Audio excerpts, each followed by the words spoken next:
Это история о трагедии, о гениальной артистке и о голосе, который не смогли заглушить. Каждую пятницу мать приходит на могилу дочери Малики. Но кем она была при жизни? Талант Малики проявился очень рано. Все началось еще в детстве. Представьте, в 8 лет она сочинила такую загадку, что ее напечатали в газете. Эта загадка ставила в тупик даже взрослых. Вот это ум! А в 10 лет она пошла сдавать сложный экзамен для взрослых. И какой результат? 98 баллов. Она обошла всех взрослых соперников. К 13 годам она уже блистала на сцене. Ее голос и грация завораживали всех. Зал взрывался аплодисментами, стоило ей только появиться. Просто невероятно.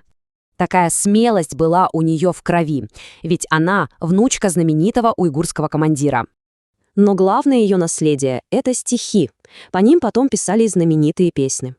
Самое известное «Я помню тебя» родилось из глубокой личной трагедии. Эти строки о ее первой и единственной любви. Он уехал, а песня стала гимном верности. Талантливая поэтесса, звезда, патриотка. Что же могло пойти не так? А потом грянула культурная революция, и Малика оказалась одной из первых ее жертв. Все, чем раньше восхищались, вдруг превратилось в государственное преступление. Нападки были безжалостны. Ее имя порочили на плакатах и листовках публично. Ее прекрасные длинные волосы, их просто обрезали. Грубо, как символ пережитков прошлого. На шею на проволоке повесили тяжелую доску с унизительной надписью. Ежедневные допросы, пытки, избиения. Чтобы заставить ее замолчать, в рот вставляли проволоку. 4 года мучений в тюрьме. В 32 ее жизнь жестоко оборвали. Ее жизнь оборвалась. Но ее творчество, ее дух, они продолжали жить. Ее песня о Тариме стала гимном надежды для сосланной молодежи, символом стойкости. Ее личная трагедия стала отражением боли целого поколения, той же, что и в древних надписях. История Малики. Доказательство. Жизнь можно отнять, но наследие художника бессмертно. Сегодня мы поговорим о голосе, который заставили замолчать слишком рано. Это история Малики Зиявудун. Представьте себе эту картину. Каждую пятницу пожилая женщина приходит на могилу своей дочери. В руках у нее, всего-то мешочек с зерном и чайник с водой. Она сидит, молится. А потом, когда слетаются птицы, она бросает им зерно и тихо говорит: «Это за мою дочь». Вот такой ритуал. Все, что у нее осталось от огромной любви и такой же огромной потери. И вот, чтобы понять, кого же потеряла эта мать, кого потеряли все мы, послушайте. Это строки из самой известной песни Малики, песни, которая стала по-настоящему народной. Эти слова, полные любви и памяти, звучат и сегодня. В них вся ее душа. Душа артистки, которую у нас отняли. Так кто же она такая, эта женщина? Малика Зиявудун. Поэтесса, да, артистка, безусловно, но еще и бунтарка. И знаете, чтобы по-настоящему осознать всю трагедию ее смерти, нам нужно сначала увидеть, насколько яркой была ее жизнь. Ее гений проявился, просто невероятно рано. Это даже не про талант, это был настоящий феномен. Подумайте только, 8 лет! В 8 лет она публикует свою первую загадку, да не где-нибудь, а в крупной газете. И загадка была такой сложной, что по свидетельствам взрослые ломали над ней голову целых 2 года. 2 года. 8-летний ребенок поставил в тупик взрослых. И это еще не все. Проходит всего 2 года. Ей 10, она еще в 3 классе. И она сдает сложнейший экзамен для взрослых и набирает 98 баллов. 10-летняя девочка соревнуется со взрослыми. И побеждает. Это был, конечно, только намек на то, кем она должна была стать. Но дело не только в уме. В Малике как будто жили 2 разных человека. С одной стороны, невероятно утонченная, изящная артистка, а с другой — настоящий бесстрашный воин. Когда она выходила на сцену, это было целое событие. Говорят, она не просто шла, она выпархивала, как птица. И публика ее обожала. Зал взрывался аплодисментами еще до того, как она успевала что-то сказать. Просто от одного ее присутствия. Она была самое изящество. А теперь представьте другую картину. Эта же хрупкая девушка во время гастролей видит артиллерийское орудие. И что она делает? Никакого страха. Она подходит и, к полному изумлению бывалых солдат, мастерски стреляет из него. Шок и восхищение. Спрашивается, откуда в ней столько огня? А ответ, как оказалось, в ее корнях, в ее крови. Она ведь была внучкой Ходжи Низа Хаджи, легендарного предводителя уйгурского восстания. Так что этот воинственный дух, он был ее наследием. Она помнила не только песни, но и битвы. И вот этот-то несгибаемый, воинственный дух и столкнулся с самой темной силой своего времени.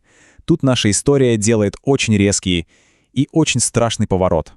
Все изменилось в 66-м. Нагрянула культурная революция, и политика просто обрушилась на искусство. Всенародная любимица, гениальная артистка вдруг превратилась во врага народа, в представительницу буржуазии. Сам ее талант, ее популярность — все это стало поводом для обвинений. Вы только посмотрите, как быстро все произошло, буквально за несколько месяцев. От обожания всей страны до тюремной камеры. Сначала эти ужасные плакаты с доносами по всему городу. Потом унизительные шествия по улицам. У нее насильно отрезали ее роскошные волосы, которыми она так дорожила. И финал 14 октября — официальный арест. И вот есть один момент, который, пожалуй, лучше всего раскрывает ее характер. Свои унижения, свою боль она переносила стоически, без слез. Но потом она увидела, как издеваются над Пашей и Шан, почитаемой уже немолодой певицей, увидела эти тряпки в ее волосах, и вот тут Малика не выдержала. Она просто подошла, обняла ее и зарыдала, понимаете? Ее сломило не собственное горе, а унижение человека, которого она глубоко уважала. Но тюрьма ее не сломала. Наоборот, именно там ее дух воина, дух ее деда, проявился в полную силу. Она не просила пощады на допросах, и когда следователь посмел оскорбить ее деда, назвав его бандитом, она взорвалась. «Закрой рот!» — крикнула она. «Он был командиром повстанцев. У тебя нет права порочить его имя». Она смотрела им прямо в глаза, бросала вызов, и прекрасно знала, чем это для нее обернется. Расплата была чудовищной. За эту дерзость ей в рот засунули проволоку и крутили, пока не пошла кровь. Они пытались заткнуть ее физически, но ее дух они сломить так и не смогли. И вот мы подходим к финалу, к последней, самой темной главе этой истории. О том, как самый яркий свет гасит самой грубой и жестокой силой. 22 июня 1970 года. Ей было всего 32. В этих двух цифрах вся трагедия. Целая жизнь, полная гения, таланта, смелости, просто оборвалась. А то, как она умерла, это просто чудовищно. После месяцев каторжных работ ее нашли мертвой на бетонном полу, тело изувечено, во рту ручка от швабры. Ее заставили замолчать. Навсегда. И, конечно, никакого расследования не было. Никто не ответил за это. Это была не просто смерть, это была показательная казнь. И вот что важно понять. Мир потерял не просто женщину, мир потерял вундеркинда. Потерял изящную, любимую всеми артистку, потерял огненного воина, верного друга и, конечно, блистательную поэтессу, чьи песни поют до сих пор. Поэтому история Малики — это больше, чем личная трагедия. Не зря в источниках приводят эту древнюю, горькую цитату. Ее судьба стала символом того, как уничтожали целое поколение талантов. И главный вопрос, который остается висеть в воздухе: сколько еще таких песен было заглушено, и услышим мы их когда-нибудь снова? Каждую пятницу пожилая женщина приходит на совершенно неприметную, безымянную могилу, и у нее нет в руках ни пышных венков, ни даже каких-то простых цветов. Только небольшой кувшин с чистой водой и такой, знаешь, старый пестрый мешочек. Наполненный птичьим кормом, да. Именно. Она тяжело опускается на землю, долго молится в полной тишине, а затем, когда слезы уже начинают падать на сухую почву, она рассыпает это зерно для слетающихся со всей округи птиц. При этом она неизменно шепчет одну и ту же фразу: «Ради молитвы моей дочери». Это очень сильный образ. Да, дочери, чьи песни сегодня исполняют на крупных международных рок-фестивалях в Европе, но чье само имя система когда-то пыталась, буквально физически и исторически стереть с лица земли. Этот образ, который описан в мемуарах Селимы Камал, он, скажем так, задает невероятно мощный тон всему нашему сегодняшнему разговору. 100%. В этой камерной, тихой сцене заложено нечто большее, чем просто горе одной матери. Это иллюстрация того, как память находит лазейки. Лазейки, чтобы выжить. Да, чтобы выжить там, где запрещены даже гранитные памятники. Птицы, которые разносят зерно с этой безымянной могилы, это буквально живая метафора. Метафора того, как искусство преодолевает любые искусственные границы и запреты. Поэтому наше сегодняшнее глубокое погружение посвящено жизни, которая была пугающе короткой, но при этом просто ослепительно яркой. Мы будем исследовать судьбу уйгурской артистки, конферансье и поэтессы Мелике Зиявудун. Она родилась в 1938 году, верно? Да, и трагически погибла в 70-м. Вся фактология, которую мы сегодня разбираем, опирается на биографический очерк и мемуарные записи под названием «Увы, Мелике». За авторством Селеми Камал. Все верно. В этом тексте с документальной точностью собраны воспоминания современников, отрывки уцелевших стихотворений и весьма жестокие исторические свидетельства эпохи культурной революции. Тяжелое было время. Не то слово. Наша задача сегодня понять, как одна хрупкая девушка смогла воплотить в себе голос целого поколения. Ну и разобраться в скрытых механизмах того, почему политические режимы с таким, знаешь, маниакальным упорством пытаются уничтожить именно искусство. И здесь важно сразу оговориться для тех, кто нас слушает. Анализируя текст Селеми Камал, мы будем абсолютно беспристрастно рассматривать описанные там механизмы массовой психологии. Да, мы не принимаем ничью сторону. Точно. Мы не занимаемся вынесением политических оценок. Наша цель — препарировать саму анатомию того, как система пытается сломать культурный код. И почему в итоге эти попытки терпят крах, как в случае с Мелике. И вот этот акт неповиновения, который мы видим у могилы, он ведь взялся не из ниоткуда. Читая источники, складывается ощущение, что своеволие и независимость были вплетены в ее ДНК с самого рождения. Это очень заметно по ее детству. Да, давайте посмотрим на то, как она взаимодействовала с миром, будучи совсем ребенком. Селеме Камал описывает девочку, которая в 8 лет не просто читала газеты и взрослые романы, она публиковалась сама. Обалдеть, в 8 лет. Да, 8 лет. Она придумывает стихотворную загадку про грецкий орех и отправляет ее в главную газету региона Синьцзян. Что само по себе уже говорит о совершенно неординарном мышлении. Но самое интересное началось потом. Редакция и ее отец хотели сразу же напечатать ответ в следующем номере. Логично. А что делает эта 8-летняя девочка? Она категорически запрещает отцу это делать. Заявляет: «Вы взрослые, вот сами и думайте». Да ладно. Я серьезно. Она заставила взрослую, образованную аудиторию газеты ломать голову над своей загадкой.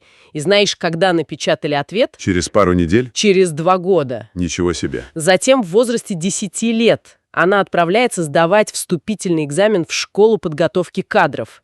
Наравне со взрослыми мужчинами и женщинами. И какие результаты? 98 баллов из 100. Комиссия была просто в шоке. А к 13 годам она оканчивает Центральный институт национальностей. В 13 лет. Просто невероятно. Да, и становится профессиональным конферансье в ансамбле песни и танца Синдьяна. Очевидцы описывают, что она не выходила, а буквально, цитирую, «вылетала на сцену как птица». С идеально прямой спиной. Да, и с невероятной улыбкой. И вот тут у меня возникает диссонанс. Обычно такие дети-вундеркинды, которые экстерном закрывают программы, они ведь часто глубоко погружены в себя. Ну да, они бывают социально неловкими. Вот именно. Им трудно общаться, и они часто перегорают. Как Мелике удалось конвертировать этот сухой академический ум в сценическую харизму? Такую харизму, которая заставляла огромные залы замирать. Это отличный вопрос, потому что он подводит нас к пониманию самой природы ее таланта. Вундеркиндеры часто становятся заложниками своего интеллекта. Потому что мозг работает как компьютер. Совершенно верно. Как сверхмощный компьютер, немного оторванный от реальности. Но гениальность Мелики была другой природы. В чем это выражалось? Это был высокий эмоциональный интеллект, помноженный на природную эмпатию. Сцена для нее была не трибуной для демонстрации какого-то превосходства, а инструментом коммуникации. То есть она чувствовала зал? Она мгновенно считывала настроение аудитории. У нее была идеальная дикция, грация, но главная способность проживать то, что она говорила. Делать сложные вещи понятными для всех. Да, от интеллектуалов до простых рабочих. Но давай смотреть глубже. Идеальная дикция — это лишь фасад.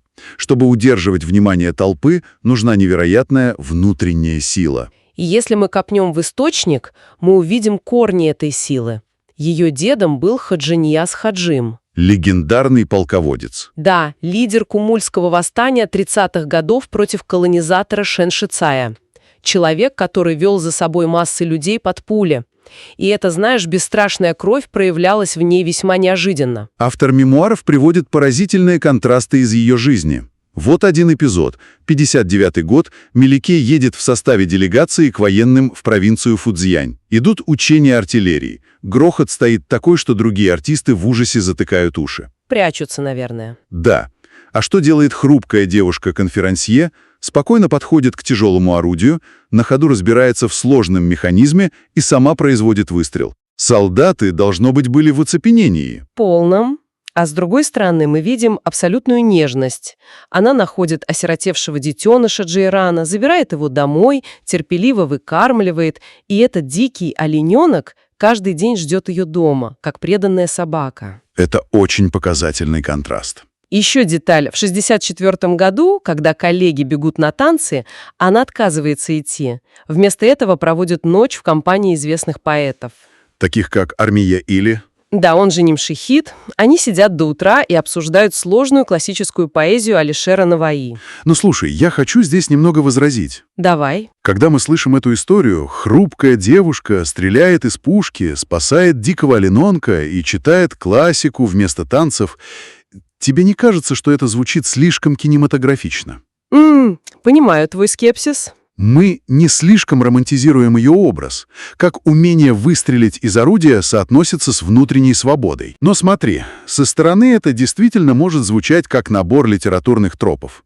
Вот и я о том же. Но давай посмотрим на это через призму механизмов выживания в жестко регламентированном обществе конца 50-х, в системе, где каждый шаг контролируется. Где люди напуганы. Да, боятся сделать неверное движение. В таких условиях инициатива становится актом неповиновения. Способность подойти к орудию, которому тебя не обучали, или взять ответственность за дикое животное – это проявление субъектности. То есть она действовала не по сценарию. Абсолютно. Человек не парализован страхом перед системой или правилами. И именно эта непредсказуемость делает таких людей крайне опасными для авторитарного аппарата. А ее интерес к поэзии Навои – это тоже проявление субъектности? Безусловно. И даже в большей степени. Обсуждение поэзии Навои с Нимшихидом – это не просто какой-то книжный клуб. А что это тогда? В уйгурской культуре классическая поэзия исторически выполняла функцию передачи национального кода. Это глубоко философские тексты о гуманизме, о независимости мышления. То есть в условиях, когда государство стандартизирует культуру? Увлечение сложной поэзией становится актом политического сопротивления. Ее горизонт мышления был намного шире партийных методичек. И именно это широкое мышление столкнулось с суровой реальностью, породив искусство, которое пережило саму Мелике. Триггером стала личная трагедия в 1961 году. Разлука с первой любовью. Да, ее возлюбленный, казахский юноша, был вынужден навсегда уехать в Советский Союз, в Казахстан. Границы закрываются, Мелике отказывает всем поклонникам, сохраняя верность, и эта боль трансформируется в знаменитую песню «Я помню тебя». Удивительный пример того, как глубоко интимные переживания масштабируются до уровня национальной памяти. Но в источниках есть еще более поразительный пример – «Таримская песня». Селиме Камал описывает страшные события 68-го и 69-го годов. С ссылкой интеллигенции на каторжные работы. Да, на берега реки Тарим. Условия просто нечеловеческие. 10 часов физического труда, голод, болезни. И эта песня Меликия становится для ссыльных неофициальным гимном. Угу. И вот здесь мне нужен твой анализ. Я сама не совсем понимаю механизм, почему песня о разбитом сердце вдруг становится гимном для людей, которые валят лес на каторге? Как эти вещи соотносятся? Это классический механизм социальной сублимации в условиях цензуры. Так, объясни. Когда люди находятся в ссылке, они лишены базового права выражать свое горе напрямую.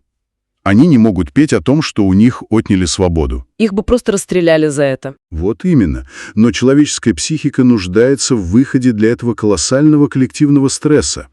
И меланхолия личной потери, заложенной в стихах Мелике, становится идеальным прокси-инструментом. То есть тоска по возлюбленному резонирует с их тоской по утраченной жизни. Да. Исполняя таримскую песню, узники обходили цензуру. Формально они пели о любви, но каждый в лагере понимал истинный скрытый смысл. Это давало им легитимный способ плакать о себе и о своей земле.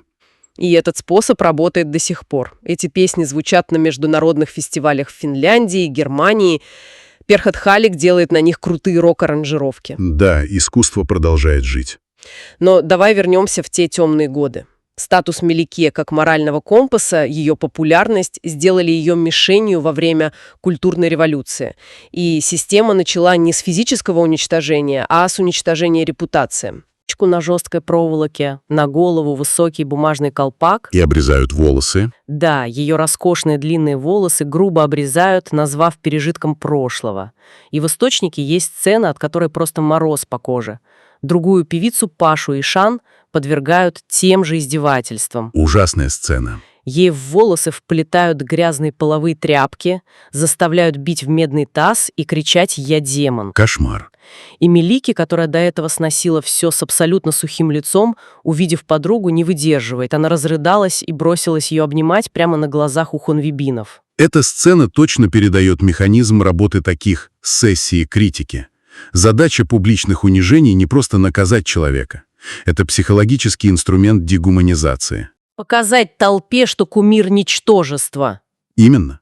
Если мы смогли растоптать ее, подумайте, что мы сделаем с вами. Но реакция Мелики, ее слезы из-за подруги ломают этот сценарий. Она сохраняет способность к состраданию. Что тогда считалось величайшим преступлением? Да, быть человеком было преступно. И 10 августа 1966 года Мелике арестовывают. На допросе следователи пытаются удалить по больному, грязно оскорбляют ее знаменитого деда, называют бандитом. И как она реагирует? Эта хрупкая девушка бросает им в лицо «закрой рот». Ты не имеешь права оскорблять его. Смело. Реакция палачей была просто первобытно жестокой. Ей в рот засунули толстую скрученную проволоку и тянули за концы до тех пор, пока не порвали ей щеки. Обрати внимание на этот жуткий символизм. Ей буквально рвут рот. Системе было важно физически разрушить инструмент, которым она пела и говорила правду. Попытка заставить голос замолчать навсегда. Но дальше происходят вещи, которые лично меня просто не укладываются в голове. После пыток ее отправляют чернорабочие на типографский завод Синьхуа. Угу. Заставляют работать голыми руками с токсичными материалами, чистить туалеты, запрещают разговаривать. И самое страшное, главными садистами выступают люди из ее прошлого. Человек по кличке Пак-Пок. Да, бывший билетер. Он продавал билеты на ее концерты. Я отказываюсь понимать, как скромный билетер, который, должен был гордиться работой со звездой, вдруг берет в руки ржавую проволоку. Это просто животный страх. Страх играет роль. Но это не только он. Мемуары фиксируют здесь вепонизацию классовой зависти. Использование ее в качестве оружия. Объясни, как это работает на практике? В нормальном обществе этот билетер всегда оставался бы в тени таланта Мелики. Он мог ей улыбаться, но в глубине души завидовал ее славе, происхождению, красоте. То есть у него копилась злоба, да. И тоталитарная система переворачивает социальную иерархию с ног на голову. Она дает таким маленьким людям индульгенцию на насилие. Говорит им, она враг, а вы истинные представители народа, у вас теперь над ней абсолютная власть. Для них это способ самоутверждения. Точно. Они доказывают идеологическую чистоту через жестокость, компенсируя свою посредственность. А система это поощряет, потому что люди, замазанные в крови, становятся самыми верными винтиками режима. Звучит пугающе логично. И эта машина в итоге физически уничтожила Мелики. Утром 22 июня 70-го года ее нашли мертвой на бетонном полу. Ей было всего 29 лет. Тело было страшно изувечено. Да, но одна деталь поражает мрачной символичностью. В ее порванный рот была засунута та самая грязная тряпка на длинной ручке, которой она мыла полы. И ходили слухи, что ночью ее просто забили до смерти 3 солдат. И после этого система попыталась стереть ее до конца. Похороны были тайными, тело засунули в грязный мешок и сбросили в глубокую безымянную яму, лишив даже савана. И, кстати, ее наставник, поэт Армея Или, тоже был убит. Его тело просто выбросили гнить в кукурузном поле. Ужасно. Подводя итог этой катастрофе, автор мемуаров использует цитату из древних тюркских архонских надписей. Эти слова звучат как приговор. Наши юноши, которым суждено было стать господами, стали рабами. Наши девушки, которым суждено было стать госпожами, стали служанками. Использование этой цитаты из эпитафии Культегину не случайно. Почему? Это древнейший памятник скорби по утраченной свободе. Автор проводит параллель между древней исторической трагедией и уничтожением уйгурской интеллигенции в 20 веке. То есть это цикличность истории? Да. Система пыталась стереть саму концепцию человеческого достоинства. Хоронит без савана, с кляпом во рту даже после смерти. Но здесь мы сталкиваемся с парадоксом, который ломает логику любого авторитарного аппарата. И в чем же он заключается? В том, что они проиграли. Государственная машина бросила армию, пропаганду, страх, все, чтобы превратить Мелике в ничто. И что в итоге? Эти следователи, солдаты, этот билетер Пок-Пок, они просто исчезли. Стерты из истории. Да, остались лишь нелепыми кличками на страницах, а Мелике вошла в вечность. Оказывается, порвать человеку щеки и забить рот тряпкой недостаточно, чтобы заставить замолчать его голос, если он стал частью народного кода. Это потрясающе точный вывод. И это подводит нас к главной мысли сегодняшнего исследования. История Мелики — это не просто локальная трагедия замученной девушки. Это универсальный урок. Согласен? С одной стороны, это безжалостная иллюстрация того, насколько хрупкой может быть культура перед лицом тупой силы и массовой истерии. А с другой стороны, это доказательство бессмертия подлинного искусства. Изучение таких мемуаров заставляет нас пересмотреть отношение к творчеству. Это ведь не просто развлечение. А механизм выживания. Именно. Механизм выживания человеческого духа. Оно дает людям возможность сохранить рассудок и идентичность в критические моменты. И об этом стоит помнить всем, кто нас слушает. Знание таких историй — это своего рода ментальная прививка. Она учит не воспринимать как должное свободу мысли и слова. И напоминает о необходимости сохранять критическое мышление. Да, особенно когда система начинает требовать слепой ненависти к тем, кто выделяется из толпы. Механизмы дегуманизации всегда начинаются с малого. С листовок и высмеивания заканчиваются безымянными ямами. И память — единственный барьер на этом пути. Брно на могиле дочери. Полвека назад система сделала все, чтобы песни Мелики затихли в застенках завода. Но они звучат. Да, сегодня ее музыка разлетается по миру, подобно тем самым птицам. Их играют на рок-фестивалях, ее и стихи изучают, и это заставляет задаться вопросом. Если диктаторы способны сломать человеческое тело, но абсолютно бессильны убить песню, не делает ли это само искусство самым мощным, самым неуязвимым и опасным оружием из всех когда-либо созданных человечеством? Об этом определенно стоит подумать каждому, когда вы в следующий раз просто включите музыку в наушниках. В нашем сегодняшнем разборе мы смотрим эссе Уве Мелики. Это такой глубокий документальный текст о трагической судьбе уйгурской поэтессы Мелики Зиявудун во время культурной революции. И первый ключевой аспект для усиления этого материала касается выстраивания более последовательной, хронологической и эмоциональной динамики. Ты имеешь в виду, что автор сейчас прям слишком увлекается флешбэками? Ну, в текущем виде мы начинаем с такой пронзительной сцены с матерью у могилы, а потом нас резко бросает к песням, потом раз и 8-летняя Мелики с ее загадками. Ага, а потом мы видим ее сценический успех, вдруг внезапно узнаем про знаменитого деда и тут же проваливаемся в ужас арестов. Вот-вот. Слушай, я вообще всегда думал, что нелинейное повествование делает биографию, менее скучной и более литературной, что ли. Нелинейность отлично работает, когда она служит конкретной цели.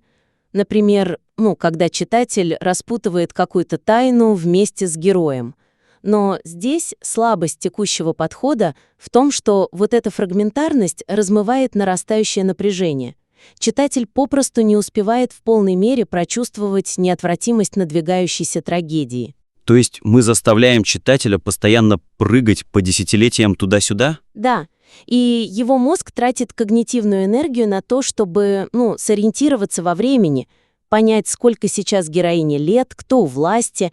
Энергия уходит на логистику, а не на эмпатию. Это интересная мысль. Читатель типа пытается сложить пазл, не видя картинки на коробке. Точно. Он ищет угловые детали вместо погружения в сюжет. Поэтому мое предложение перестроить структуру так, чтобы она следовала строгой поступательной линии развития персонажа и параллельному нарастанию исторического давления. А пролог с матерью у могилы. Мы его убираем. Нет-нет, оставьте пролог. Это превосходный эмоциональный крючок. Он задает тон. Но сразу после него вернитесь в самое начало и идите только вперед. Подожди, но если мы просто выстроим события в ряд, детство, юность, сцена, арест, мы не скатимся в сухую статью из Википедии. В чем психологическая фишка именно строгой хронологии для биографии? Мы же и так знаем финал. Фишка в эффекте варящейся лягушки. Историческое давление нарастало постепенно. Начните с блестящего ума 8-летней девочки, которая загадывает загадку отцу. Покажите ее триумф на экзаменах, где она легко набирает 98 баллов. Мы видим свет. И по мере движения вперед тучи начинают сгущаться шаг за шагом. Угу. Читатель привязывается к ее личности органично вместе с взрослением. Но как быть с важнейшим фактом? Автор же специально прячет информацию, что она внучка Ходжи Иньяза Хаджи почти до самого допроса. Да-да. Это момент, когда следователи кричат на нее. Вот. И мне казалось, это сильный сюжетный твист. Разве, перенося это в начало, мы не убиваем интригу? Знаешь, это очень частая ловушка — путать сюрприз и саспенс. Сюрприз дает читателю секундный шок. А саспенс — это когда мы знаем об угрозе, о которой герой еще не догадывается, и это держит в напряжении всю историю. Я настоятельно предлагаю ввести факт ее родства значительно раньше. Слушай, ну а как это технически осуществить, чтобы это не выглядело как историческая справка посреди главы? Интегрируйте это в действие. Там есть отличная сцена 59-го года в провинцию Фудзянь. Милики выступает перед артиллеристами. Она без малейшего страха берет боевые снаряды, сама стреляет из орудия, пока другие артисты в ужасе затыкают уши. Помню этот момент. Это идеальный, органичный момент, чтобы объяснить ее бесстрашие. Скажите прямо здесь, что в ее жилах текла кровь полководца Ходжи-Иньяза Хаджи. Разумеется, это лишь один из вариантов. Можно выбрать другую сцену, но важен сам принцип. Я, кажется, понимаю механику. Если мы закладываем информацию о деде в моменты ее величайшего триумфа и свободы, читатель начинает тревожиться. Мы смотрим на изящную поэтессу на сцене, но в голове у нас тикает таймер. Именно. Это классическая бомба под столом от Хичкока. Раскрывая происхождение рана, мы заранее объясняем, почему государственная машина видела в этой девушке угрозу. Биография превращается в лавину, от которой нельзя убежать. Окей, но если мы выстроим все в такую неумолимую линию, возникает другая угроза. Когда события идут строго друг за другом, мы рискуем разделить Милика на двух разных людей. Сначала она нежная поэтесса, спасает животных, а потом в конце стальной борец, который плюет в лицо следователям. При линейном подходе эти качества перестанут пересекаться, разве нет? Это потрясающий точный переход к нашей следующей проблеме. Второй ключевой аспект для доработки текста — это глубокая интеграция парадокса души артиста и крови воина на протяжении всего повествования. То есть сейчас они разобщены? Да. Текущая слабость в том, что контраст между ее утонченностью и воинственным духом заявлен, но не сплетен в единый тематический стержень. Эти качества существуют изолированно. Согласен с ощущением изоляции. Читаем про Грацию на сцене, она стопроцентная артистка. Читаем про допрос, образ поэтессы просто испаряется, остается только мученик. Но почему так важно искусственно сплавлять эти черты? Люди же ведут себя по-разному в разных ситуациях. Потому что самые пронзительные литературные образы строятся на внутреннем парадоксе, который работает одновременно. Если мы разделяем качества, мы получаем плоского персонажа в каждой конкретной сцене. Решением будет сделать эту двойственность главным двигателем эссе. Нужно показать, как именно те черты, что делали ее великим творцом, сделали ее мишенью и дали силу в застенках. Это должен быть один и тот же эмоциональный мускул, да? А как это физически написать в тексте? Как скрестить поэзию и пытки без, дешевой мелодрамы? Допрос. Автор документально описывает, как следователи жестоко пытали Мелике, как ей разрывали рот толстой проволокой за отказ назвать деда бандитом. Сейчас это описано просто как ужасающий акт физической жестокости. Предложение состоит в том, чтобы сделать тут смысловую отсылку к ее поэтическому дару. Сыграть на контрасте. Для чего были рождены ее уста? И что с ними делают палачи? Абсолютно. Укажите на эту страшную иронию. Те самые губы, которые с идеальной дикцией объявляли номера на лучших сценах. Те самые уста, которые с благоговением читали стихи Наваи перед наставником. Теперь их физически рвет система. Почему? Потому что система смертельно боится ее голоса и ее слов. Звучит как очень тяжелый, гнетущий образ, но если мы начнем постоянно подчеркивать эту стальную волю и пытки, мы рискуем потерять человечность героини. Она не превратится в такую, бронзовую статую. У нас же и есть короткая сцена, где она ухаживает за осиротевшим Жираном. Вот. Такие моменты могут затеряться на фоне проволоки и крови. Это важнейшее предупреждение. Бронзовым памятником сопереживать невозможно. Историю с Джайраном ни в коем случае нельзя задвигать. Наоборот, ее уязвимость и нежность нужно использовать как психологическое топливо для воинской стороны. Подожди, как эмпатия к животному логически объясняет сопротивление на допросах? Через понимание природы сострадания. Покажите читателю, что ее невероятная эмпатия, вот эта способность выкармливать одинокого Джейрана в степи, это та же самая эмоция, которая заставляет ее позже утешать на площади рыдающую певицу Пашу и Шанневи, которой хунвейбины обрезали волосы. То есть она сопротивляется не из политической злобы? Нет. Она сопротивляется из гипертрофированного чувства защиты того, что любит. Искусства, правды, памяти деда, друзей. Ее воинственность растет из ее нежности. Фокус на Джейране — это лишь один способ это показать. Можно использовать ее стихи о разлуке. Главное — скрепить нежность и сталь неразрывной связью. Понимаю, когда мы связываем эти нейронные пути в голове читателя, образ становится цельным. Она борец именно потому, что она поэтесса. Ее оголенный нерв чувствует боль мира острее. Окей, мы собрали характер, выстроили хронологию так, чтобы напряжение медленно душило читателя до финала, и вот конец эссе. И тут масштаб внезапно взрывается. Верно. И это третий ключевой аспект для проработки. Финал работы, где внезапное расширение масштаба сильно ослабляет личный эмоциональный фокус. Давай разберем этот механизм. В самом конце автор делает шаг назад от судьбы Мелики и начинает упоминать других погибших – Абдунияса Камала, Рашенгюль, а потом цитирует древние эпитафии из памятников Кюльтегина. Понятно, что автор хочет показать, что это трагедия целого народа. Разве мы вправе требовать вырезать эти имена? Никто не говорит вырезать имена.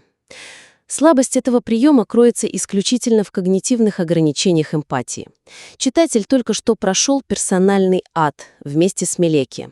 Мы чувствовали проволоку на допросах, эмоции накалены.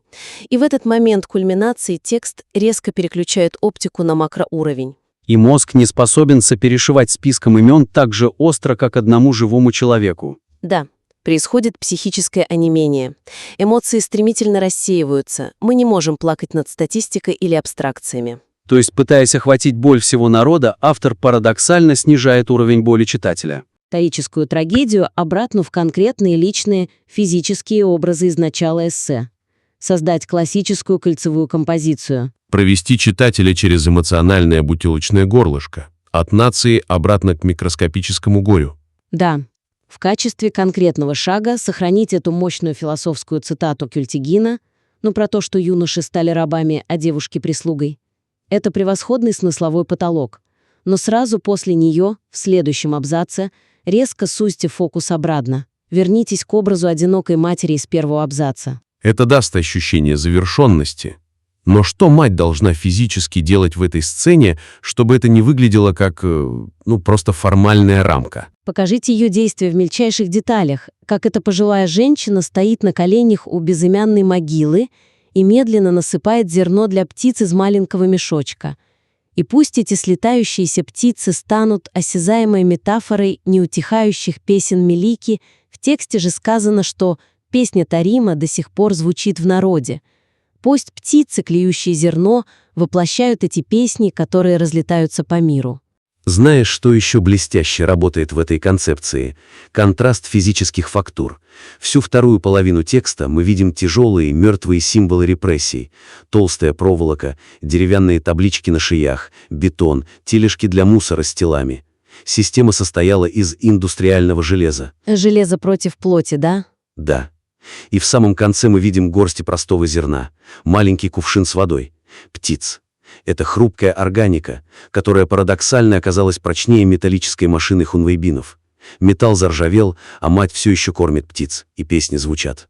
Ты невероятно точно уловил суть. Таким образом, огромная историческая несправедливость отразится в тихой скорби одной матери. Это сделает финал в сотни раз пронзительнее. И птицы — это лишь одна из опций. Автор может сфокусироваться на звуке ветра или следах на земле у могилы. Принцип возврата от макромасштаба к микромасштабу абсолютно необходим для удержания сердца читателя. Читатель закрывает текст, но сцена с зерном остается перед глазами. Очень сильное послевкусие. Подводя итоги нашего разбора. Во-первых, выстраивание строгой хронологической дуги.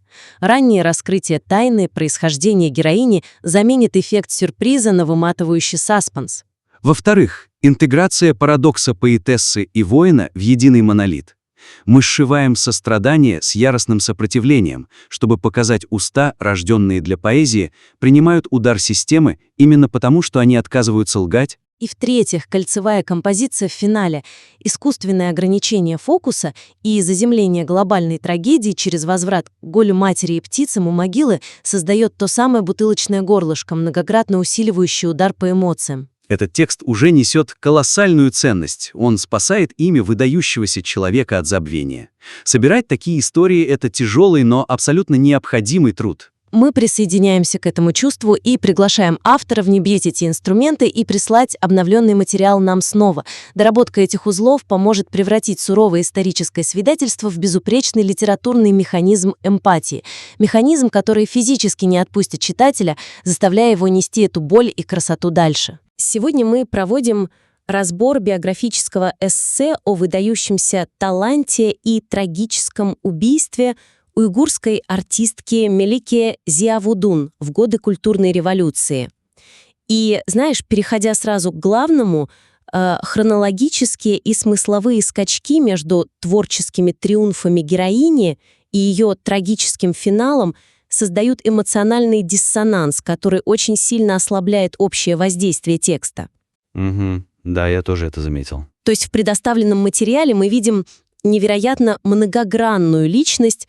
Сначала это 8-летняя девочка, которая публикует загадки в газете «Синьцзян Жибао», потом... Бесстрашная девушка. Да, бесстрашная девушка, которая стреляет из артиллерийского орудия в 1959 году, а потом поэтесса, которая обсуждает творчество Навои с армией Эли. Ага. Но повествование прыгает от одного факта к другому настолько стремительно, что напряжение просто не успевает сформироваться. Да, и слабость такого подхода именно в том, что история воспринимается, очень эпизодично, почти как набор карточек, понимаешь?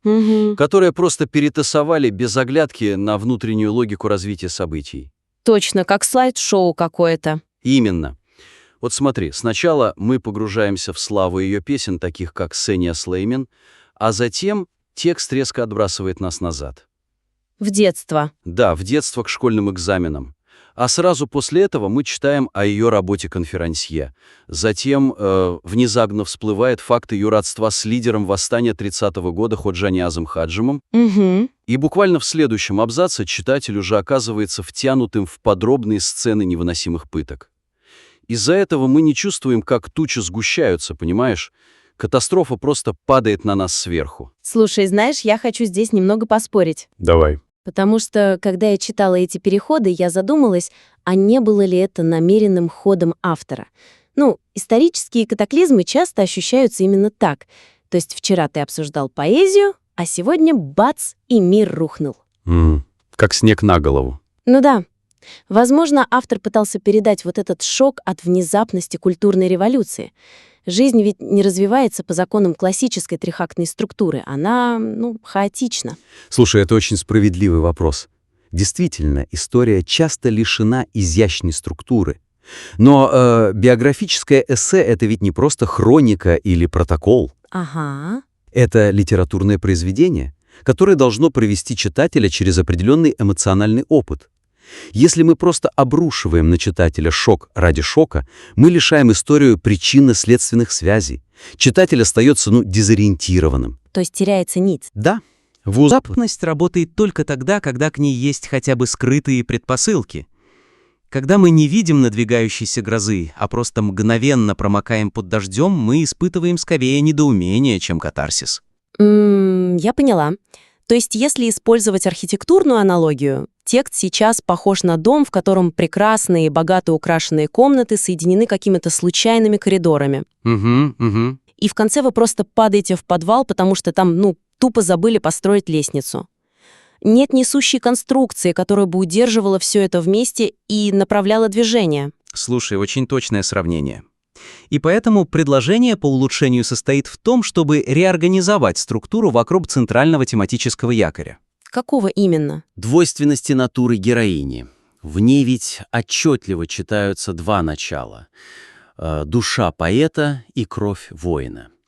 Эту двойственность нужно использовать как предзнаменование ее неизбежного столкновения с репрессивной машиной.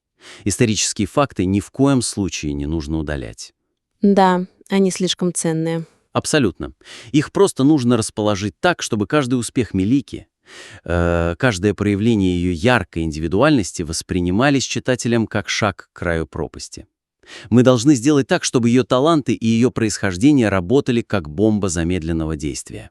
Звучит круто, но как это может выглядеть на уровне самого текста? У нас есть набор очень сильных исторических эпизодов. Как мы их перекомпонуем на практике? Давайте посмотрим, как это можно реализовывать. В тексте есть эта потрясающая сцена, 1959 год, она выступает перед солдатами. Ага, и не пугается грохота орудий. Да, и сама делает выстрел из артиллерийской установки. Но в текущей версии тот факт, что она внучка лидера восстания Хаджинияза Хаджима, упоминается в совершенно другом месте. Да, где-то намного позже. Вот. И если переместить информацию о ее деде в начало текста и раскрыть ее прямо в сцене с орудием, мы получим мощнейший эффект. Мы покажем, что в ней буквально течет эта самая кровь воина. Ого, да. Это не только объяснит ее смелость в ту секунду, но и заложит фундамент для будущих политических обвинений, когда хунвейбины назовут ее потомком бандита. Слушай, я прям вижу, как это работает. Читатель сразу делает пометку в уме: эта девушка слишком яркая, слишком смелая, и у нее, в кавычках, неправильное происхождение. Именно. Это сразу создает ожидание трагедии, и каждый раз, когда она будет добиваться успеха, мы будем чувствовать тревогу. Да, ты бьешь в самую точку. И второй вариант работы с этим приемом — сгруппировать сцены ее интеллектуального превосходства в единый смысловой блок. То есть экзамены и стихи. Да, у нас есть сдача экзаменов в 10 лет, где она обходит взрослых, и есть эти глубокие беседы о Навое с армией Энли. Если поставить эти события в единый ряд, мы создадим просто ослепительный образ интеллектуальной свободы. Угу. И этот образ станет идеальным контрастом для надвигающейся эпохи абсолютного невежества. Конечно, нужно подчеркнуть, что это лишь пара возможных вариантов из огромного множества способов выстроить хронологию. Автор может найти совершенно другие якоря. Но главное — создать этот эффект нарастающего, неизбежного столкновения. Совершенно верно. Знаешь, переходя ко второму пункту нашего разбора, отсутствие постепенного раскрытия механизмов надвигающегося террора делает появление антагонистов внезапным и лишает историческую трагедию системного масштаба. Угу. Это очень важный момент. В материале есть конкретные лица, которые разрушили жизнь Мелики. Бывший продавец билетов, который получил прозвище Пок-Пок, и какие-то безликие солдаты из военного комитета. И, признаюсь честно, читая этот блог, я почувствовала определенное сопротивление материала. В смысле, что они появляются как рояль в кустах? Да, именно. Они просто возникают из ниоткуда и начинают истязать героиню. Слабость здесь кроется в том, что фокус слишком стремительно смещается с творческой жизни на физиологические подробности пыток. Автор, вероятно, исходит из того, что читатели так знают, что такое культурная революция. Ну да, контекст вроде как известен. Известен, но в рамках этого конкретного микроисторического повествования смена отношения к Мелике кажется искусственной. Буквально на одной странице толпы зрителей встречают ее овациями, а на следующей — бац, ей вешают на шею унизительную табличку «Представитель буржуазии». Бреют голову. Да, бреют голову и отдают на растерзание охранникам. Из-за этой огромной скорости мы теряем огромный пласт психологического ужаса. Ужаса предательства. Именно. Ужаса предательства со стороны вчерашних коллег и зрителей. Слушай, я опять попытаюсь защитить авторское решение. Возможно, задача была в том, чтобы не раздувать объем текста историческими справками. Но если мы начнем объяснять механизмы культурной революции, кто кому подчинялся, как формировались эти комитеты, мы рискуем превратить глубоко личную биографию в учебник истории и политологии. Это правда, да. А разве мы не перегрузим текст, если начнем раскрывать эти механизмы подробно? А мы ни в коем случае не предлагаем писать учебник или вводить сухие исторические справки. Речь идет вообще о другом. Культурная революция была страшна не только физическим насилием, но и тем, как быстро и страшно ломались базовые социальные нормы. То есть, когда вчерашние коллеги становились палачами? Да. Вчерашние соседи, подчиненные, внезапно получали власть над теми, кем они еще вчера восхищались. Предложение заключается в том, чтобы вплести эти макроисторические изменения непосредственно в микроисторию Мелики. Мы должны использовать конкретных персонажей-антагонистов. Чтобы показать зависть? Чтобы продемонстрировать, как банальная зависть и системная паранойя превратили ее талант и красоту в смертельный приговор. Нам нужно увидеть процесс этой трансформации через детали, а не через исторические лекции. Знаешь, это напоминает мне эффект, когда в триллере злодеем оказывается не какой-то монстр из шкафа, а человек, который каждое утро наливал главному герою кофе. Отличная аналогия. Зло становится бытовым, узнаваемым и оттого в 1000 раз более пугающим. Как мы можем внедрить этот эффект в текущий черновик? Возьмем этого персонажа с прозвищем Пок-Пок. Он работал продавцом билетов в ансамбле, где блистала Мелики. В текущей версии текста он появляется только на этапе допросов, как такой эпизодический садист. Угу. Чтобы исправить это, введите его раньше. Покажите читателю короткую сцену или детали из их прошлой жизни. Как он изо дня в день стоял у кассы, продавая билеты на ее триумфальные выступления. О, я понимаю. Возможно, он подобострастно здоровался с ней. Да, здоровался, улыбался, но втайне ненавидел ее независимость, ее статус. А затем покажите этот момент слома, когда система дает таким людям абсолютную неконтролируемую власть над интеллигенцией. Это сразу придаст насилию колоссальную психологическую глубину.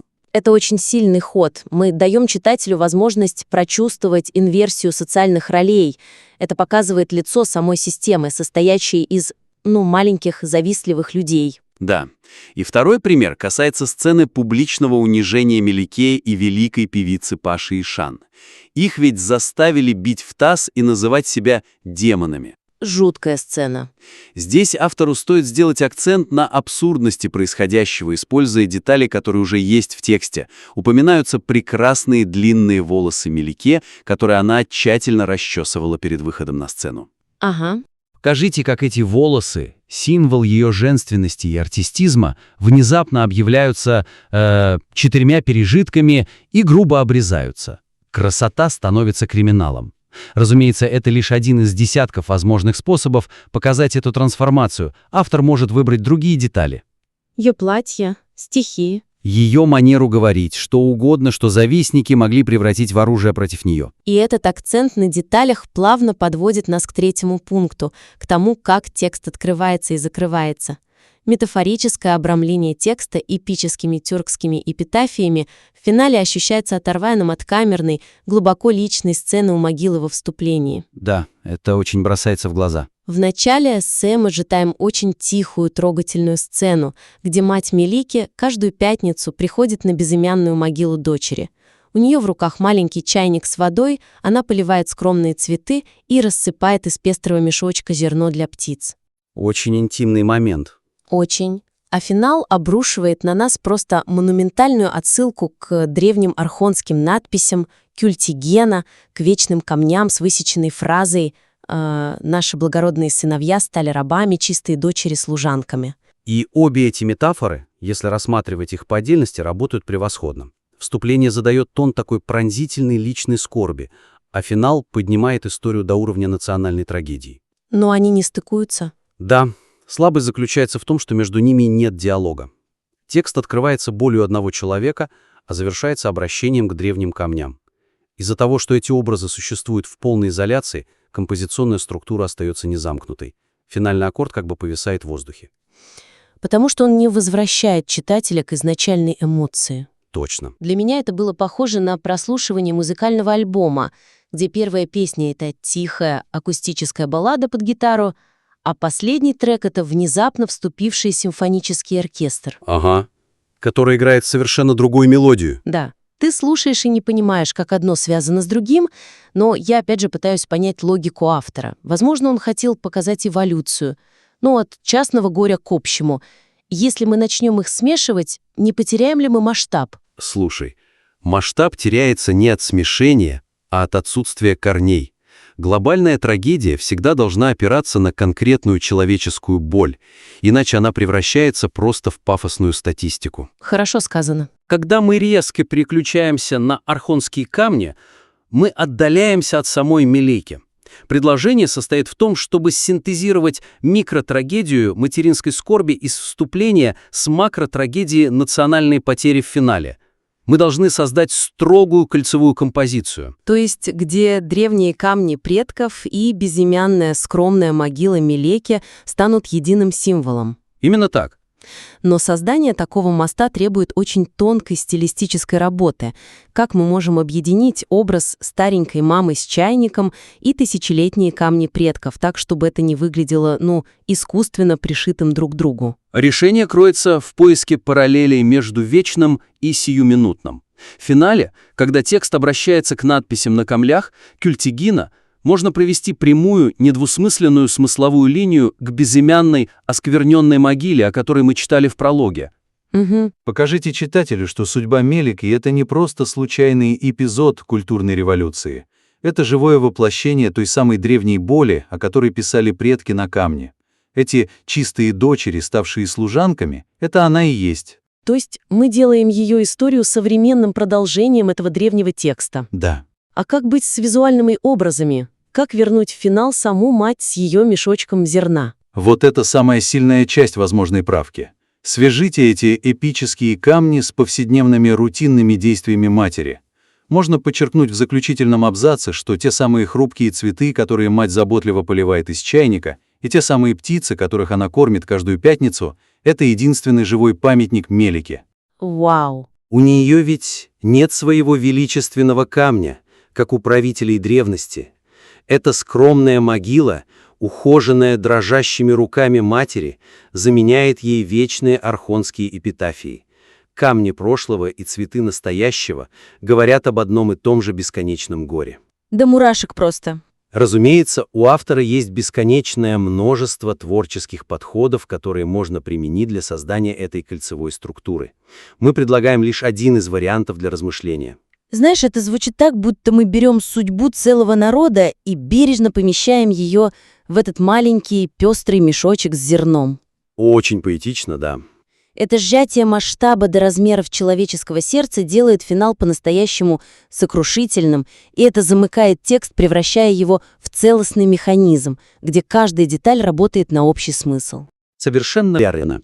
Когда вступление и финал начинают говорить друг с другом, читатель чувствует, что история завершена, что он прошел полный круг вместе с героями. Сегодня мы погрузились в глубокий и требовательный разбор текста, который сам по себе является тяжелым историческим свидетельством. Чтобы текст обрел максимальную силу воздействия, мы выделили 3 главных направления для переработки.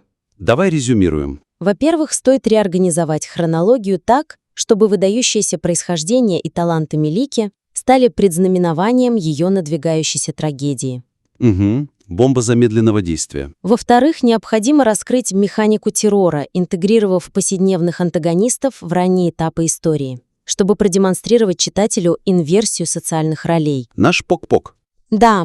И, в-третьих, замкнуть композицию текста, найдя общий язык между интимной сценой материнской скорби за вступление и монументальным величием древних эпитафий в финале. Абсолютно точно. Работа с такими темами требует огромной смелости и такта. И мы благодарим автора за готовность исследовать эту сложную материю. Мы будем очень рады увидеть новые версии этого материала. Присылайте нам свои доработанные черновики, и мы продолжим искать лучшие способы рассказать ваши истории. До новых встреч! До скорого! 22 июня 1970 года. Под цементным полом одного из зданий находят истерзанное тело 29-летней женщины. Ужасная, конечно, находка. Да, просто кошмарная. Ее засунули в грязный мешок, а в ее рот, и это, знаете, с какой-то чудовищной жестокостью, вбита деревянная ручка от швабры. Той самой швабры, которой она еще недавно мыла полы под надзором охраны. И ведь эта женщина не была вооруженным повстанцем, она не была шпионом, она была Мелике Зиявудун, поэтессой, певицей, но и просто блестящей интеллектуалкой и голосом целого поколения уйгурской молодежи. Добро пожаловать на The Debate. Сегодня мы исследуем, скажем так, одну из самых мрачных страниц культурной революции, чтобы попытаться понять анатомию тоталитарного террора. Зачем огромной государственной машине понадобилось с такой первобытной яростью уничтожать молодую артистку? Это действительно сложный вопрос. И здесь мы как раз сталкиваемся с фундаментальным расхождением в оценке механизмов этих репрессий. Лично я абсолютно уверена, что уничтожение Мелики было в первую очередь актом долгосрочной политической мести.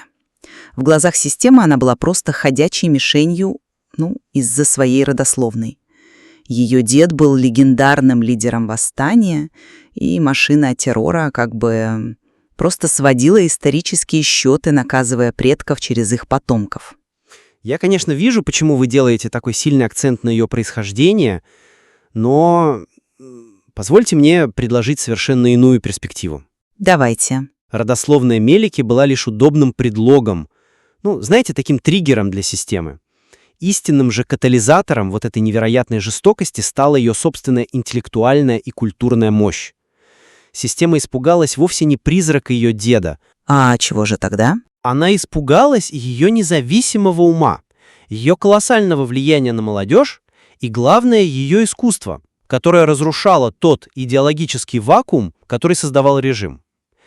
Мелики погибла просто потому, что тоталитарная идеология органически не способна сосуществовать с мыслящей, неподконтрольной элитой.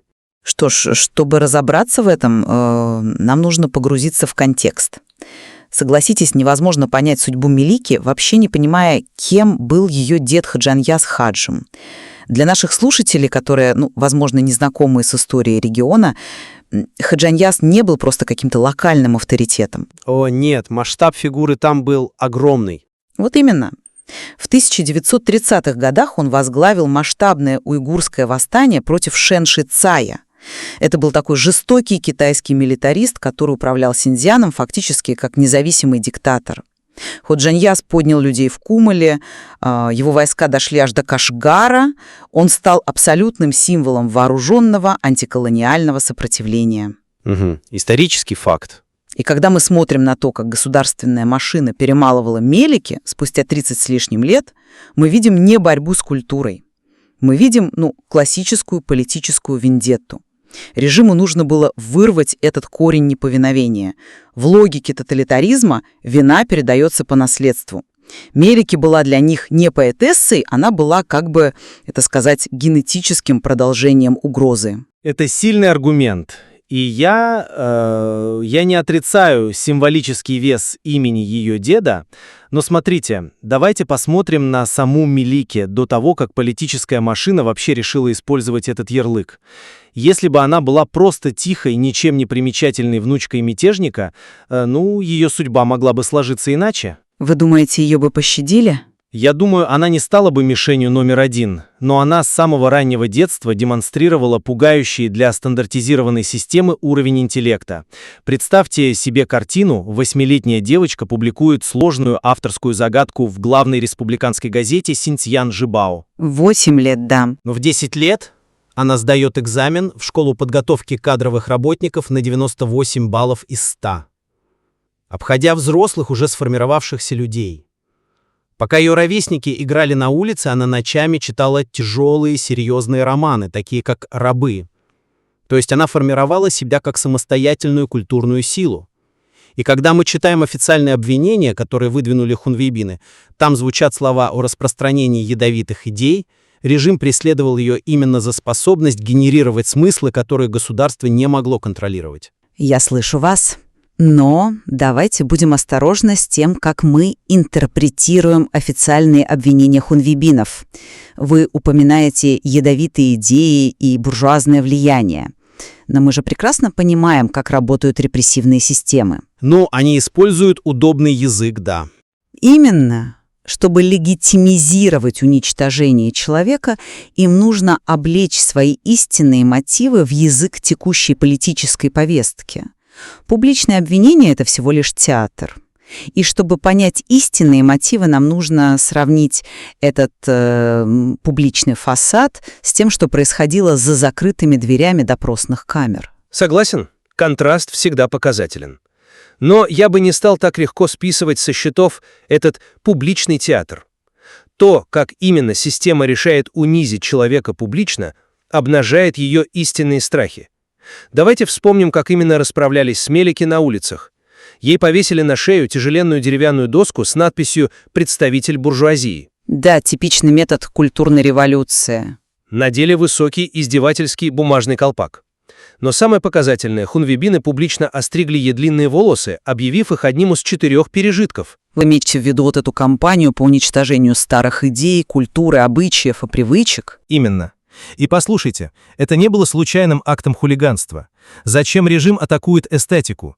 Ее волосы, ее сценический образ — это была часть ее магнетизма. Красота и индивидуальность — это то, что выделяет человека из серой массы. Уничтожая ее физическую привлекательность, они пытались сломить дух ее поклонников. Более того, обратите внимание, с кем ее водили по улицам. С Пашей Яшан, если не ошибаюсь. Абсолютно верно. Не с подпольными политическими диссидентами.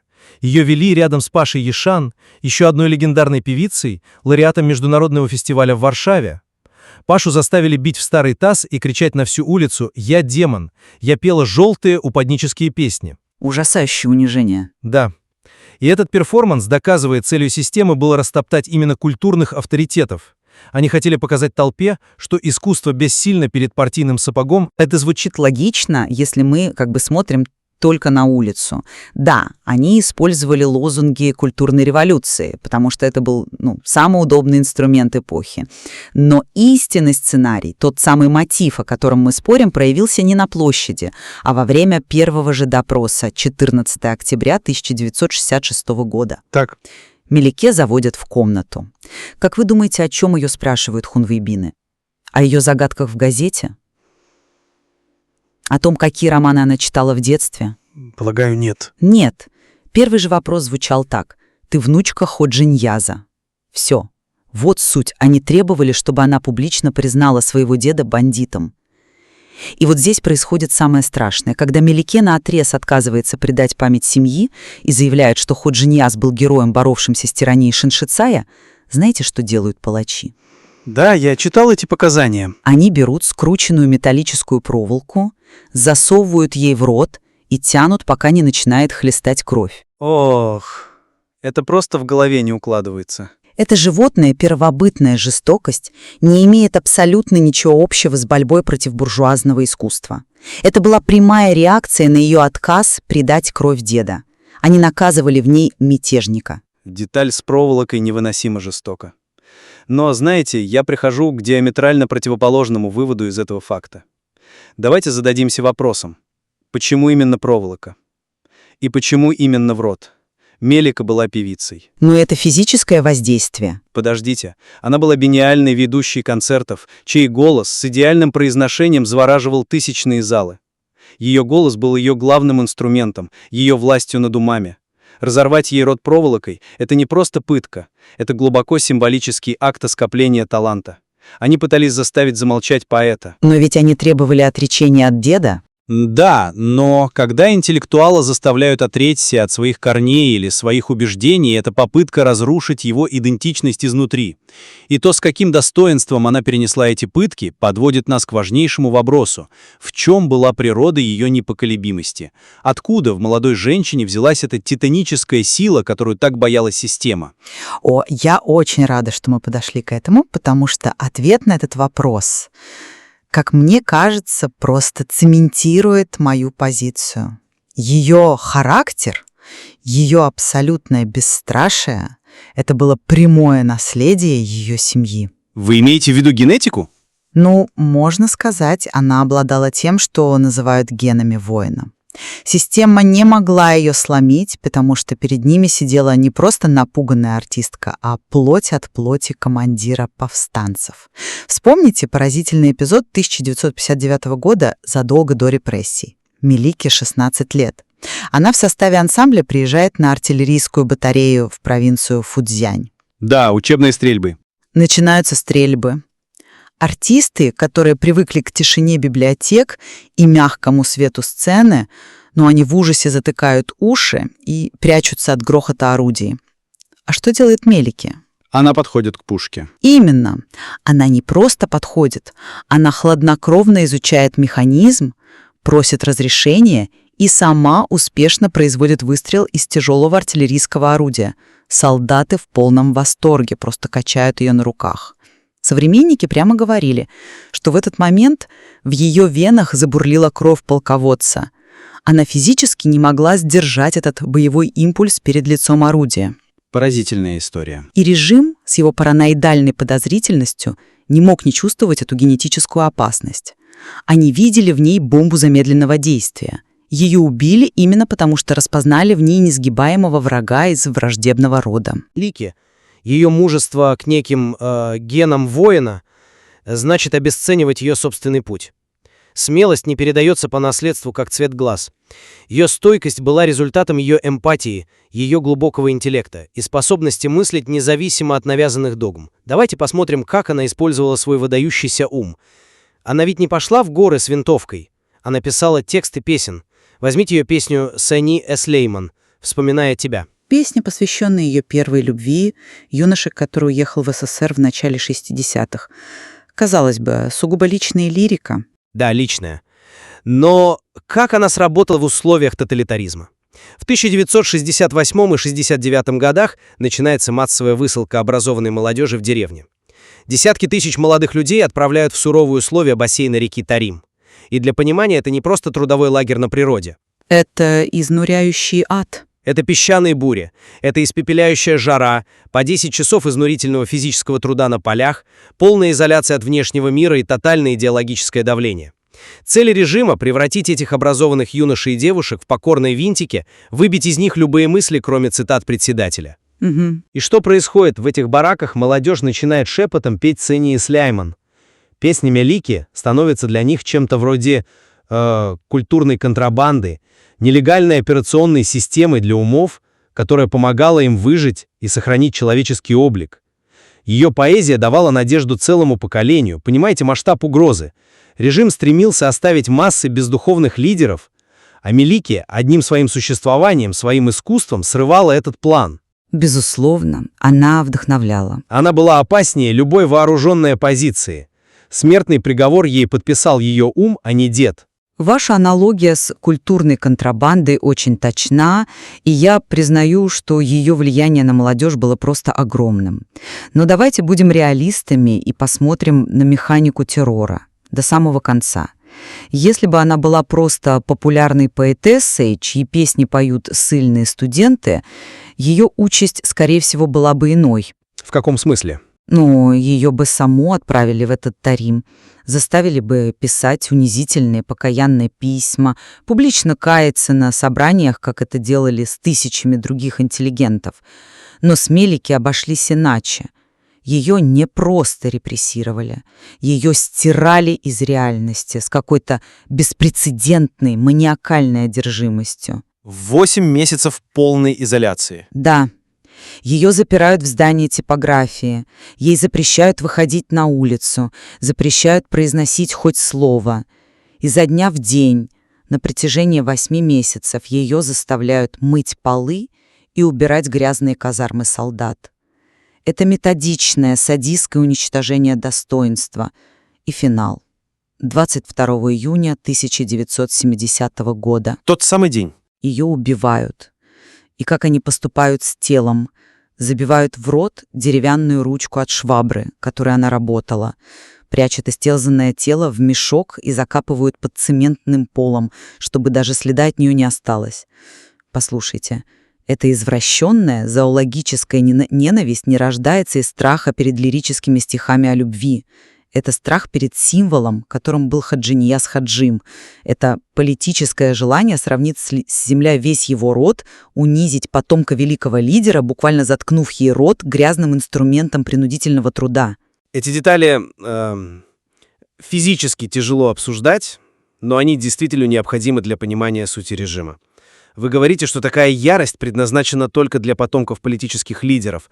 Но я должен напомнить вам о судьбе человека, который оказал на Мелики колоссальное влияние ее учителя, выдающегося поэта Армея Элли, более известного под псевдонимом Нимшхехет. Да, его история тоже чудовищна. У него не было мятежного деда. Он не принадлежал к семье Ходжи Нияза.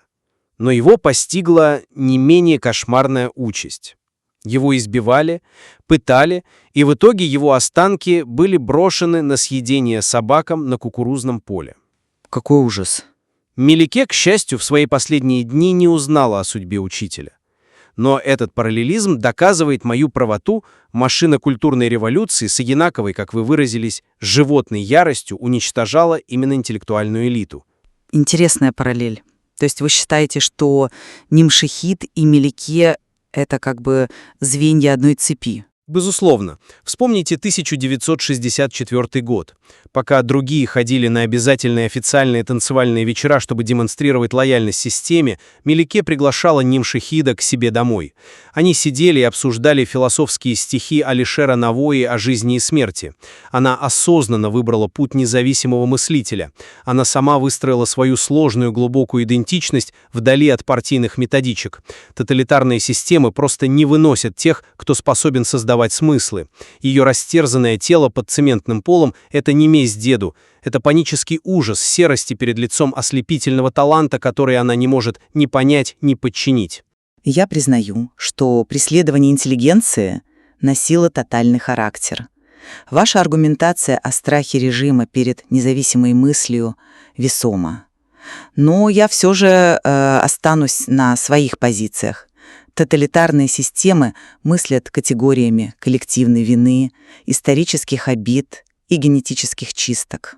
Понимаю вашу логику. Да, Мелике стала невероятным поэтом и лидером мнений, но для палачей вроде того билетера по кличке Пок-Пок, который издевался над ней на допросах, она всегда была в первую очередь недобитым отпрыском врага государства. Подводя итог моей позиции, я скажу так. Трагедия Мелики Зиявудун — это пугающее свидетельство того, как политические режимы манипулируют исторической памятью. Они превращают самых светлых, талантливых людей в мишени для кровной мести. Имя ее деда стало для нее неснимаемым проклятием, и система просто использовала хаос культурной революции как ширму, чтобы привести в исполнение этот отложенный смертный приговор. А я, в свою очередь, резюмирую свою перспективу так. Сводить жизнь и смерть Мелики исключительно к исторической мести значит невольно подыгрывать палачам, стирая ее собственную уникальную личность. Ее история — это кристально чистое доказательство фундаментальной несовместимости тоталитаризма и подлинного искусства. Ребенок-вундеркинд, девушка, чьи стихи спасали людей в невыносимых условиях Тарима, интеллектуалка, спасавшая детеныша Джирана, собирающая вокруг себя лучших поэтов времени, она погибла, потому что ее эмпатия, ее культура и ее внутренний свет были слишком яркими для кровожадной тьмы той эпохи. Система убила ее, потому что не могла написать песню, которую молодежь захотела бы петь добровольно. В чем мы абсолютно сходимся, Так это в том, что история Мелики Зиявудун, вот этот путь от блестящей звезды сцены до жертвы слепого террора, заставляет содрогнуться от того, насколько хрупок человеческий талант перед лицом безжалостной государственной машины. Да, и, знаете, автор исторических материалов, на которые мы сегодня опирались, в конце вспоминает древние рунические надписи на камнях в честь Кюльтигина. Они звучат как эпитафия всему тому поколению. Наши юноши, которым суждено было стать беками, стали рабами. Наши девушки, которым суждено было стать госпожами, стали служанками. Очень сильные слова. Мелики была не одна. За ней стоят судьбы других невероятных талантов того времени – Рашенгуль, Шавкета, Резвангуль. Их жизни были оборваны или искалечены схожим образом. Это целый пласт украденной культуры, который еще только предстоит по-настоящему изучить. И здесь мы возвращаемся к вопросу о наследии. Система думала, что, закопав тело Мелики под цементом, она уничтожит память о ней и о ее деде. Но есть деталь, которая просто переворачивает все. История с ее матерью. Да, после ее тайного захоронения ее мать каждый день приходила на безымянную могилу. В условиях тотальной слежки она не могла поставить памятник, не могла даже громко плакать. Что она делала? Она приносила маленький мешочек зерна, рассыпала его по земле и шептала: «За мою дочь». Птицы слетались клевать это зерно, превращаясь в единственный живой памятник Мелики. Потрясающий образ. И сегодня, спустя десятилетия, молодые музыканты все еще поют «Сенье Слаймен». В конечном итоге историческая гравитация расставила все по местам, имена палачей забыты, а стихи, которые они пытались заглушить шваброй, продолжают звучать. Это был The Debate. Оставляем вас с этой мыслью.